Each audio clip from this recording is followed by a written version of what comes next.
It is a crossover edition of the Locked On Big 12 podcast and the Locked On Baylor podcast. I am Josh Neighbors, the host of Locked On Big 12. Drake Toll is here, the host of Locked On Baylor, Locked On Bears? I'm always so bad at this. It's Locked On Baylor. Those Chicago guys took some copyright stuff, and I don't know. I'm always worried. I never know what to say. So Locked On Baylor.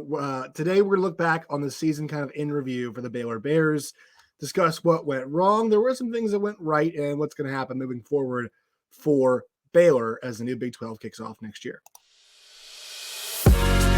You are Locked On Big 12, your daily podcast on the Big 12 Conference, part of the Locked On Podcast Network, your team every day. Once again, Locked On Big 12, Locked On Baylor crossover. Make sure you guys subscribe to both on YouTube, especially Locked On Big 12. We're trying to get to 3K subscribers by the end of the month. So 4 more days. We're almost at 3K. We're less than 40 away. So please subscribe. Also, guys, subscribe to Locked On Baylor. You guys find us both on Twitter. I'm at Josh Neighbors _ Drake is at Drake C. Toll. So Drake, Baylor picked to win the league this year. Yeah. Did not. No, they did not do that. 6-7, the final record. Give me like 30 seconds on like just the Baylor season in a nutshell, like a paragraph almost.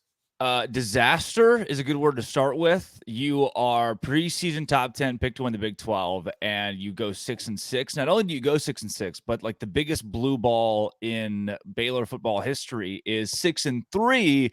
And you have a shot at a Big 12 championship. Go back to the Sugar Bowl. This season, the 3 losses don't matter. You can still turn the ship around.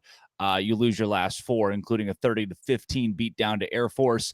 It was pretty devastating to Baylor fans who thought this was going to be the Baylor team, barring a crazy injury. Josh, there were no crazy injuries. This team just ended up being bad. And Dave Aranda put it great at his last press conference. This was a fitting way to end a disappointing season.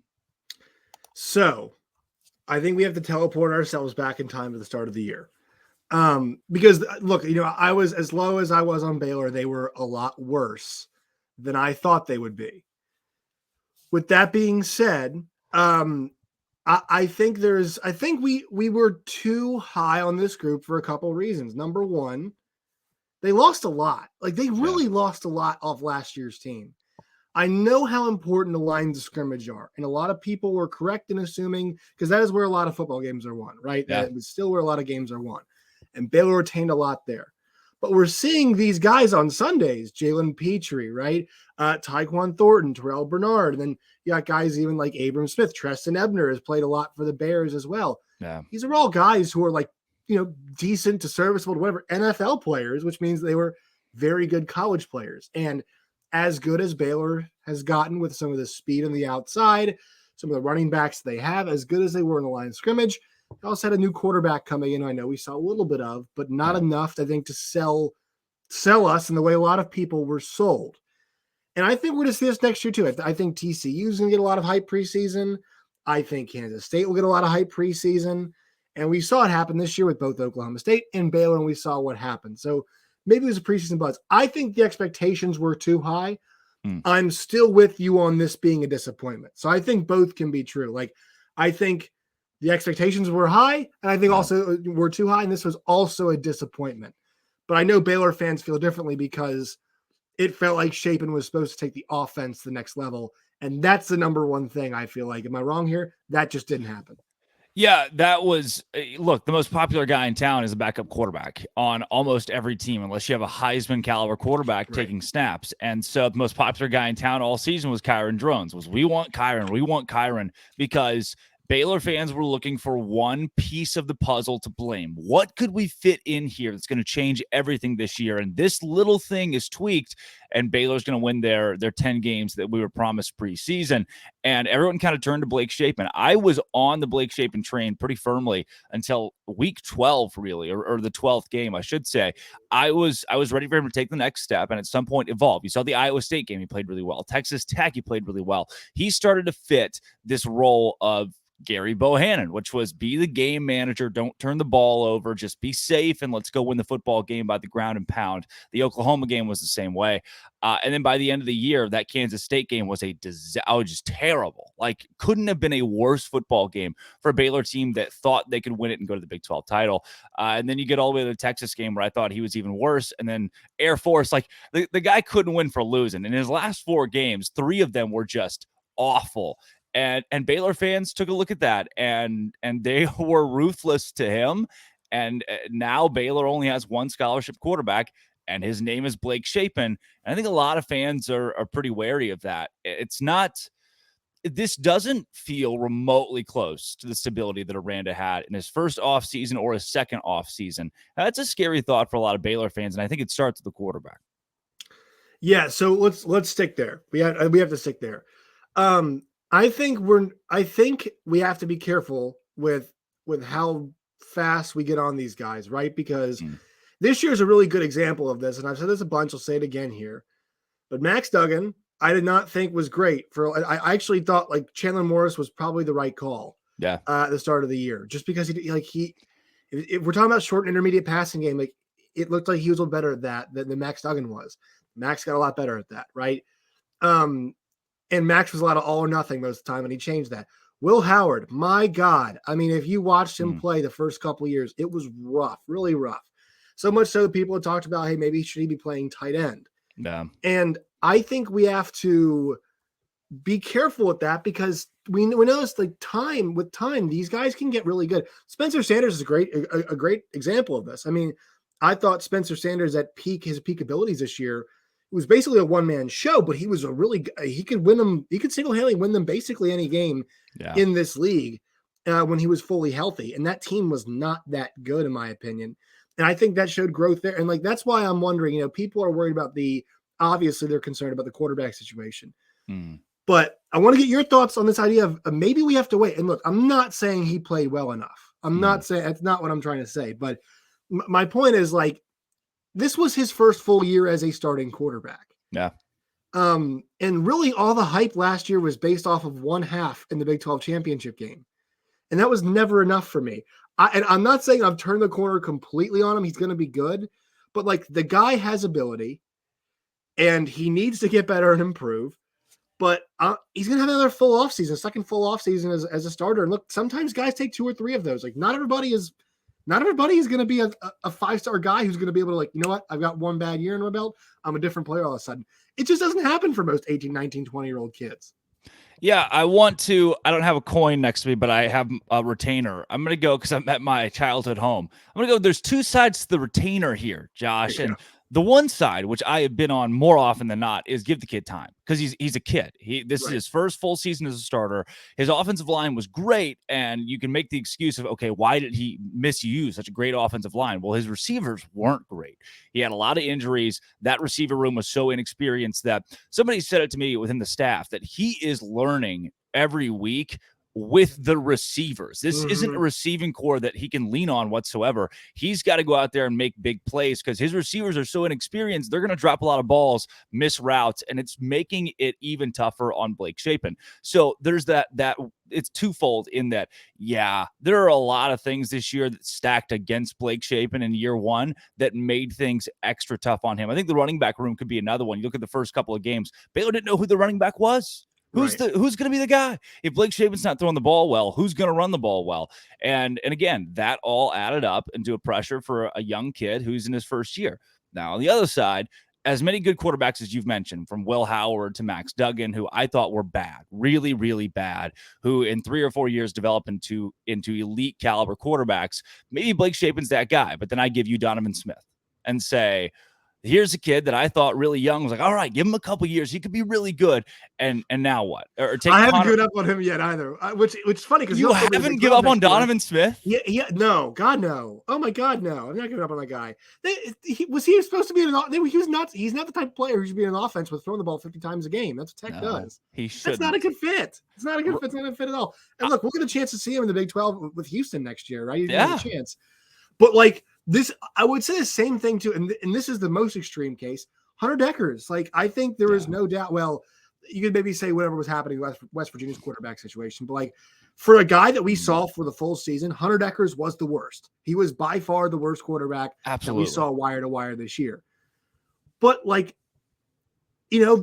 as bad as it was, if you're Iowa State, you don't get a ton of guys, and then they have a new kid coming in, Cole, whatever his name was, I think it's something like that. Yeah. It's coming in, it's supposed to be pretty good, but like, you can't just give up on these kids because like it's not the pros, you know what I mean? Because and I know that we only get these kids for so long, right? You only get them for 3-4 years. The transfer portal is there, and so there's so much now. There's so much desire to turn it around quickly, to make a change, to do something different, and I think the reality of the situation is like you're more often than not, you are better off sticking with that guy. Like Iowa withstanding, more often than not, you are better off. You're better off sticking with the guy that you have, unless like if it hits a certain point of critical mass, then sure you have to get rid of him. I get it, but I think the receiver point you make, that's a good one. I've been echoing that the entire year. Like, look, like I think this group together has a chance to be a really good group. But, and I know everybody doesn't want to hear this, but like sometimes maybe you just have to be the developmental program. The thing about Baylor is, and the fans know this too, like it's a lot of peaks and valleys. Now, it's not all because of like the way the school is. A lot of it's been coaching turnover, right? Right. And some of the stuff that's happened with obviously the Art Briles. But I mean, it was, it's been, Art Briles and then down had the Jim Grobe experience, right? To kind of stable the ship, and then to Matt Rule. They lose Matt Rule. It's down with Dave Aranda. It's back up with Dave Aranda. And now it's back to 6-6, which is not all the way down. But like Baylor, because of the money they have, because of where they are, has the ability to reach those high heights. And it almost like it resets expectations every single time we go through one of these high-low cycles, I feel like. Well, you know what happens to a starving person? If you give a starving person just a little bit of food, they want a whole lot more right now. Baylor fans don't know what it's like to win until the last decade of football. And now they've gotten little glimpses into it. It's this idea of, all right, well, let's just do that every year then. If it's that easy, if Dave Aranda can do it in year 2 and have the best, like Dave Aranda in 3 seasons has 2 below 500 and 1 the greatest single year in school history. It doesn't make a lot of sense, but Baylor fans, they want some sort of consistency because there have been so many peaks and valleys. But when you're the small private school down in Waco, and TCU you can argue it has pretty much the same point in the Big 12, it's going to be such a roller coaster of year in and year out. Are you an older team this year? How does your schedule favor? You saw the Baylor schedule. They go on the road to basically everybody. And any of the big teams, that did not favor the Bears whatsoever this season. So things like that are going to factor into why this team went 6-6. But again, Baylor fans, those starving people, have gotten a little bit of food and they want so much more. So look, I'm with you. These are the points that I was making till week 12. I felt like Blake Shapen, the one thing that kind of troubles me looking forward into the future is he didn't really get better. He got worse. That's the thing that is where I'm like, oh, you at least bring in a transfer quarterback that can compete for the job. I don't need somebody else to start next year. I don't. But I need somebody to make Blake Shapen's seat feel a little warm so that he steps it up and has some pressure on his spot and then fulfills that and gets comfortable. So I will say this, they're in pretty good shape with running backs, right? I mean, I'm not sure, not any of them in the portal to my knowledge, right? No, man.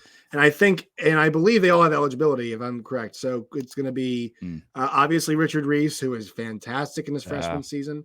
Craig Squirrel Williams is back. And then Quaylon Jones, right? And these are all guys who had essentially 100 carry seasons. And that's pretty awesome. They had 3 guys like that. I know the offensive line's going to go through some transition, but it's nice that you've got 3 separate guys that at least, no matter who's under center, like you can ride a hot hand, whoever you feel like is running the ball the best that day. And they might need that if the offensive line's in transition. You might need a guy to get a bit more out of every carry because his line's not doing all the work. Now, those guys aren't used to that yet, but I think that's one part of the offense where, we're kind of negative so far, but like you got to love your running back room if you're heading into 2022.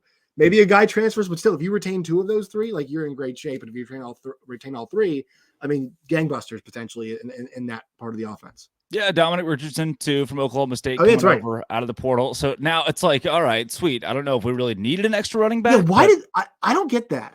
Right? Yeah, he's good at football, so I'm not complaining. Yeah. But if you're just loading up that room to be one of the more elite, at least the deepest in the Big 12, which that's something good. Last year, it's funny to me, Josh. Last year was like, all right, who's going to be the running back? I don't know. But the line's good. So put me back there. Let me carry the ball. As long as that offensive line is in front of you, you're going to be good. So these guys on the ground got a year with a really good offensive line who underperformed at times, but they were still a really good offensive line. So that experience now next year becomes, who's the offensive line? I don't know, but we got these guys running the football, so we should be okay.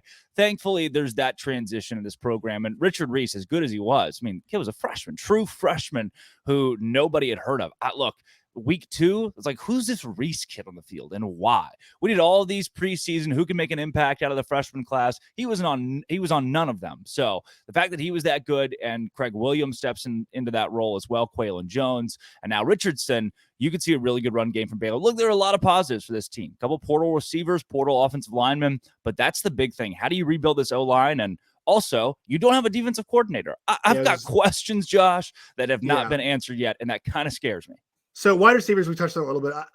I think like Monterey Baldwin's the guy I think we all look at and we're like, that's it right there. Like that guy has a chance to be the game breaker. And look, I think it's more of that building that relationship up with the quarterback. I think that's there. And who they get in the portal wide receiver? Who are we talking about here? Got an Arkansas kid, which certainly makes yours truly happy. And he's a 4-star out of high school, played a little bit for the Hogs last year. Gosh, I wish you remember. Not a robust passing attack that the Hogs have. I mean, no, KJ and Malik Hornsby might come to Baylor out of the portal. Did you see that? I did see that, which is like, I feel like that kid wants to play, and I'm not sure. I mean, maybe he likes his chances with Blake Shapen. But Ketron Jackson, Keyshawn Jackson coming to Baylor from Arkansas is great.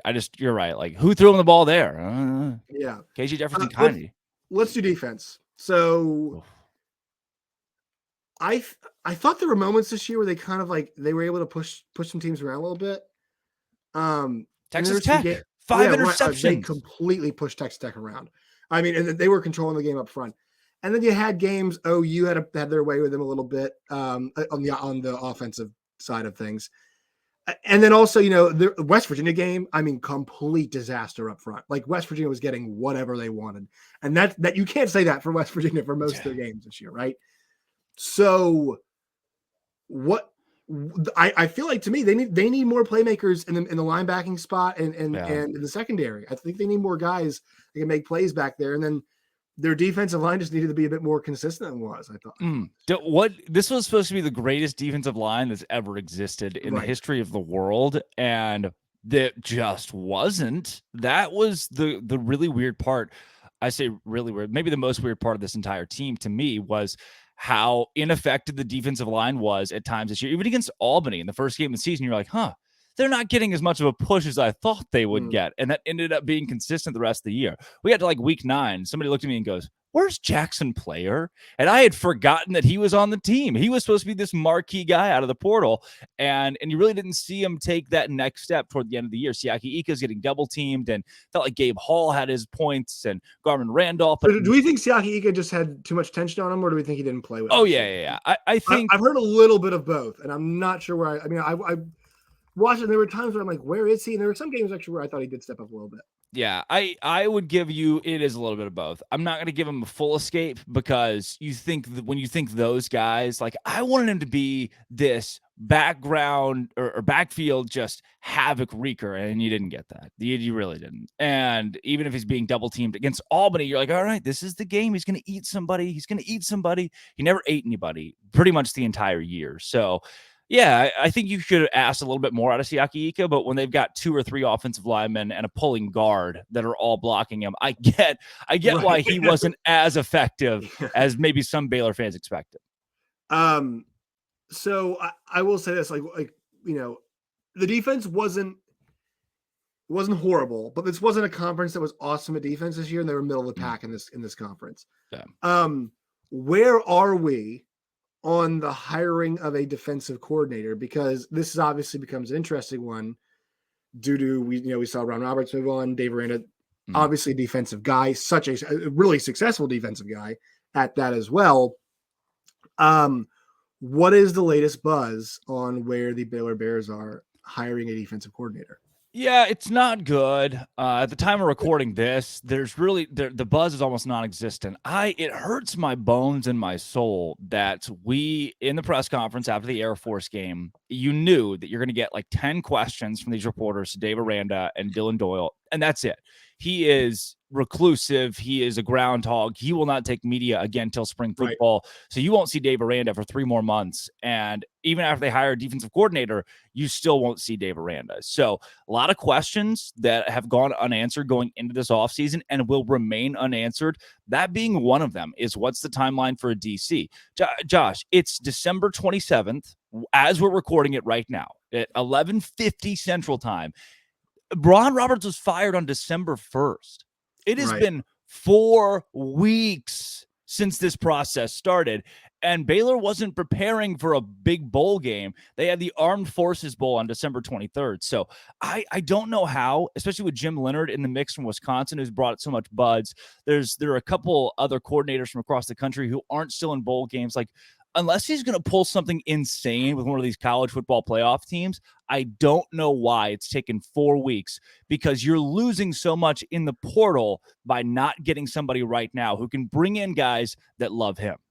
So, and yeah, it's almost like they were doing it as a reaction, just like that's what teams do when they don't play well. And I don't know if they necessarily needed to do it. I feel look, I saw some of your tweets during the year, like somebody's got to pay, somebody has to answer for it. I know that's how people feel, right? But was it the right, like if you had no backup plan, like you don't have a backup plan, and maybe it's your fault for having a backup plan, but like, you know, I know Dave Aranda is going to put the time in and make what he believes to be the right hire. If he is anything, he is thorough, correct? I mean, that's kind of the guy that we know. But it is interesting because that is supposed to be this team's strength. I will say, like, I think they're in a position where they can get back to that. I also think they'll be under the radar next year. That's kind of a place that they can live, but it is curious to me that they didn't get on this faster. It's interesting to me too, Josh, as crazy as the Big 12 was last year, like, oh, it's never been so wide open. Who's going to win the Big 12 next year? Right. No. I love the parity in this league, and you're adding 4 new teams that what are they going to do to this league? Right. They might just be a wrecking ball and take out a bunch of these, you know, the hateful 8 that they call every team outside of Texas and Oklahoma. I don't know what this league's going to look like. So that makes me want even more stability with. Well, I'll tell you the fans who are in mind, and I'm sure you're hearing from them too. The Texas Tech fans think they are going to have an 11-win season next year. They think it is their league, and they think they cannot be told differently. And look, I'm happy for them. They've had a fantastic year. But like, I think you made a great point. And here's the good thing about Tech.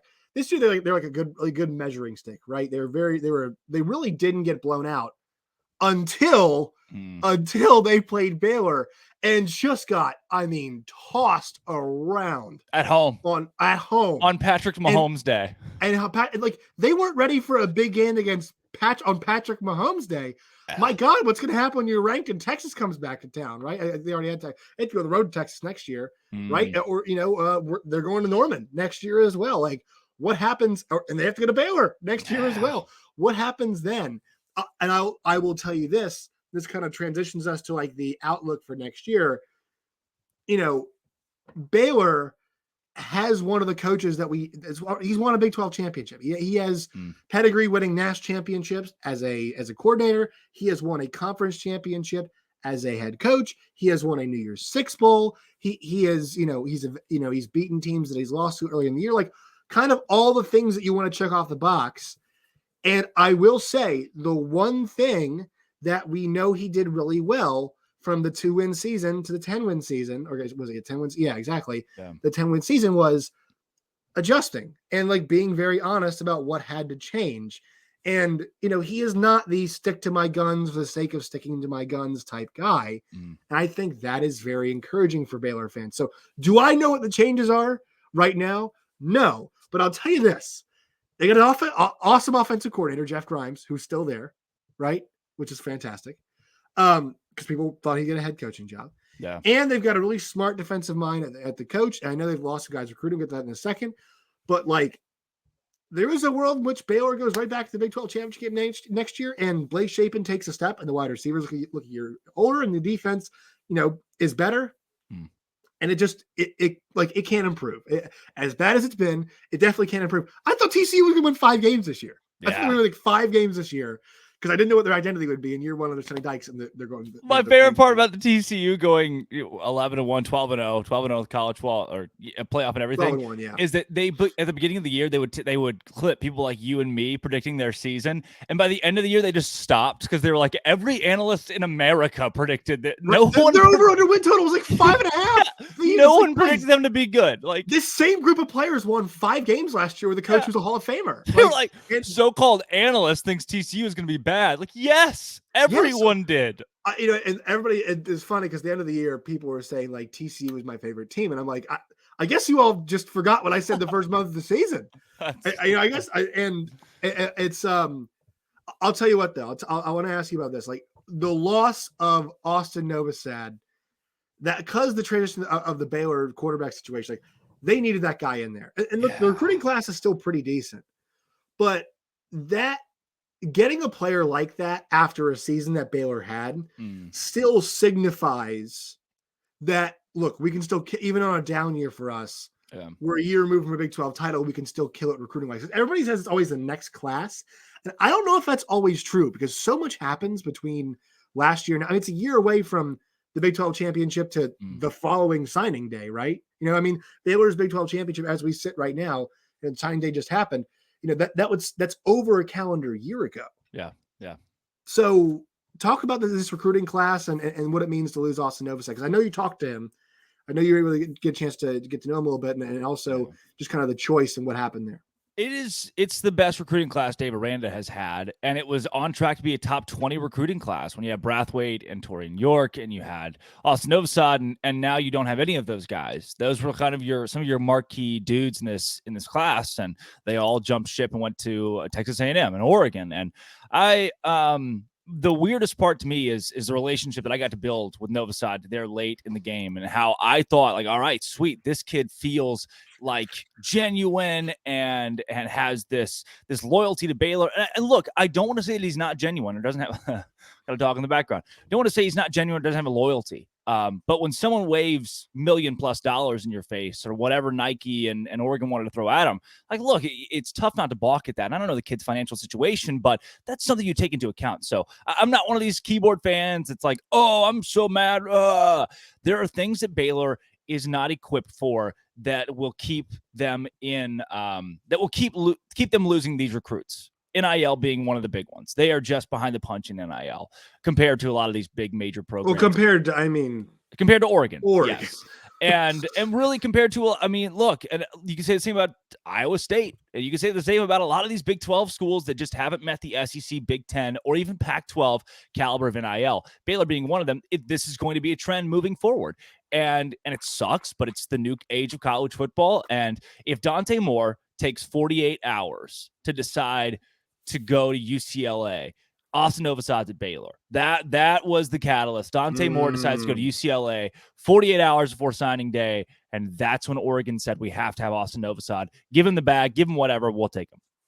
Well, and this is an important point here that you bring up with all this stuff. And I think that oftentimes, like, we separate these conversations. I think this is a really good place to have it all together. The reason why on this Big 12 channel I've been talking about if the Big 12 had the ability to add an Oregon and a Washington, if the Pac-12 fell apart, they should, is because of this. Like, this school, when you think about Nike in college football, what do you think of? It's Oregon, right? You're not thinking of anybody else. It is Oregon. And from what we've been hearing, Phil Knight, the goal now is to get that man a football or basketball, but both maybe, a championship before he moves on. He's not a young guy, right? And we hope Phil Knight lives to be 150, but like, he is in his 80s now. And so that is something that I think is factor in. But like, those schools have that kind of money to throw around, to toss around, because they're big brands and they have big backing. And like, as much as I hate to say it, and you just admitted as well, some of our institutions that we have can't throw their weight around like that. And in the NIL era, it sucks because, as soon as one of our schools gets a kid like that, one transition from one, Dante Moore, right? You mentioned him. That means that a kid who could have been a star in this league for years to come, we've just lost out on him because of these other massive powers with the spending money that they have. And look, this is not me trying to diminish the league at all. It's just a reality of the situation. And, Baylor's going to punish for it, but that's why these schools, and look, these schools have always had this. They've always had to develop talent, right? They've always had to make it work. Like Baylor has won without Austin Novosad before. Yeah. They can do it after, I guess would be my not positive spin, but like, look, it's not the end of the world.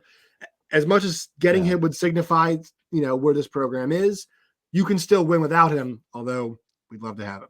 Yeah, there was a staff member I heard from kind of under the table that will remain anonymous, of course, that said pretty much the same thing was, look, if Austin Novosad doesn't want to come here, we don't want Austin Novosad. Right. Why would we have wanted a guy who teeter in, teeter out? Do I want to be there? Do I not? What's the point of that? Maybe he would have been great for us. Maybe he would have been in the portal. That's why. Maybe he would have been a portal in 2 years, Right. So at the end of the day, we are a Baylor program that wants kids that want us. That has always been the message. We want Jalen Petries. Jalen Petrie wouldn't have taken the back from Oregon. Austin Novosad's not Jalen Petrie. See you later. And I know it sounds like the guy that got broken up with. It's like, oh no, it was mutual. But that at least is a good perspective, a positive, healthy perspective to think, okay, if the kid didn't want us, that's great. Have a fun time at Oregon. We want guys that want us. Well, I think he did. I think just in the end of the day, though, it's probably, the amount of money that a Nike bag. That was stupid. Yeah, it's got to be a stupid amount of money. And look, that's like the going rate for these kids, right? I mean, and you want to have a plan. That's what NIL has done now, kind of the situation. Let's talk about the transfer portal real quickly before we get out of here. What else besides receiver? Where is Baylor going hunting? And I will say this too. I feel like same thing with recruiting applies to transfer portal. When you go play for Dave Aranda, and I've always said this, I feel like if you are a parent and he comes into your house, and I know all the head coaches isn't always doing all the recruiting, but they do a good amount of it. There is a certain level of sincerity where it's like, and we don't know these people. I know there's coaches who've done bad stuff, so like whatever. But like he seems like an incredibly sincere person. Yeah. Who's very thoughtful. And if I was a father or mother, I could trust my kid sending them to play for this awesome coach. So I feel like they are after a certain type of kid. So is that what you're hearing too? Is that the approach in the portal? Same with the recruiting. Like we want kids who want us. We want a certain type of young man. Still, I know everybody says this, but with Dave Aranda, it actually does feel real. Yeah, they want culture, period. That's why I hired Jeff Grimes, is they want culture. That's why I fired Ron Roberts, because they want culture. That's why I fired Larry Fedora. Dave Aranda is, you're right, he's going to leave people on the cutting room floor who don't fit the culture. That applies to players as well. So in the portal, it's not, oh, we have a 5-star athlete who wants to come here. If he's not a culture fit, we're not going to take him, because he'd probably be in the portal a year from now anyway. He wouldn't fit. So there are layers and levels to that. It puts you behind the punch in a lot of areas. It really does, because you're losing out on some great athletes that you don't think are going to be fits. and you're also looking at kids that could be great projects that you're maybe not getting, and you're behind the punch in that Dave Aranda said he's going to go after a quarterback in January. Josh, the portal opened up almost a month ago. Why are you waiting till January to get a quarterback? That's what he's doing to follow through with what his culture is. Do I always think it's the most progressive and active way to do this to build the best football team? No, because it's not. But in the long run, if you want to build stability, consistency, no more ins and outs and ups and downs and hills and valleys, this is the way to do it. So I'm going to sit here, my thumb in my mouth, and be happy in 5 years when Baylor feels like one of the stronger programs in the Big 12, because I do see that as being the trajectory under Dave Aranda. And I agree with that. I think that's kind of the upshot of all this. Like, they are in Texas, advantage. Yeah. It is a smaller private school, but there is still a lot of money there. They play in a beautiful stadium, and I think the rest of the facilities are pretty good too, right? I think they're building a whole new indoor football facility too, right? So they have a coach that he is not Shane Beamer, right? He is not Brent Venables. Yeah. He is more towards, I'd say, Sonny Dykes in like the demeanor department, right? Sonny is a bit more laid back, chill, cool. Dave is more of like just a quieter guy. Is that, do you think that's fair? And look, like it's still a 6-win season. And I said the same thing with Oklahoma State. You said it first. You said it here. Disaster was the word you used. If 6-7 is a disaster, you're in a fine spot. You're in an okay spot. All right. I said the same thing about Oklahoma State. I said, look, 7-5, 8-5 is 7-6, 8-5 is they end up. We'll see what happens tonight, and you all would know what happens after this. But like that was a bad season, regardless of what happens. Pretty good spot, right? Pretty good spot if that's the case. Yeah. I still feel very good. Baylor and TCU, they are rivals. They do feel very much alike about like what their positioning is. And look, I like their footholds. We know they can win at a high level in this league. Here's the thing. Iowa State, we know they can, but like, they haven't come. They feel like a little along the way. West Virginia. Do we know if West Virginia can win a Big 12 championship? No, I don't. No, we've got no clue. UCF, Cincinnati, Houston, and BYU. We've got no clue, right? Yeah. There is this group of teams that we have got no clue if they can win. Baylor is not one of them. Also, on the conservative point you made, it came back to bite them in that TCU game. God, that play calling was bad there. That was old Dave. That was 2-win Dave. Dave, what? I mean, that was bad. That was Larry Fedora Dave. That was Larry Fedora Dave being like, we got to punt our own, on their 35-yard line. It was a nightmare. But yeah, do you agree with that? Do you feel like, you know what? We know we can win a Big 12 title regardless. OU, Texas, be damned. We know we can beat these other teams. To close, I think it's the best way to close it is Baylor a year ago was a game away from what TCU is now. I think it's a great comp. They are right on that same path with TCU, which I think is a great thing for the league. Baylor fans probably disagree. It's like, oh, I hate TCU. That's how Baylor fans sound. But it's a great thing for the league that Baylor and TCU have been playoff caliber squads, Oklahoma State included in the last couple of seasons. None of those three are Oklahoma or Texas, and they all have some sort of supposed stability moving forward, which is going to be awesome. All right. We appreciate your time, Mr. Toll. Where can people find you and your work and all of its variety? At Locked On Baylor on Twitter, at Drake C. Toll on Twitter. It always is Twitter. Always has been, always will be. This whole world is Twitter. So, yeah, hopefully it sticks around a little bit. It's my entire personality. So if it doesn't, we've got big problems. So follow us there and all the shows daily and wherever you get your podcast and on YouTube. I want to say I always enjoy seeing your calls from your the Panthers, China Spring Panthers. Cougars, close. Cougars. Yeah. Congrats to your state championship and did a great job with that. So I want to tell you also, good job there. You guys can find me on Twitter at @JoshNeighbors_. Find the show at LO Big 12. Find us wherever you get your podcast and on YouTube as well. Drake, we're talking to you very soon. Thanks, man. Thanks, Josh.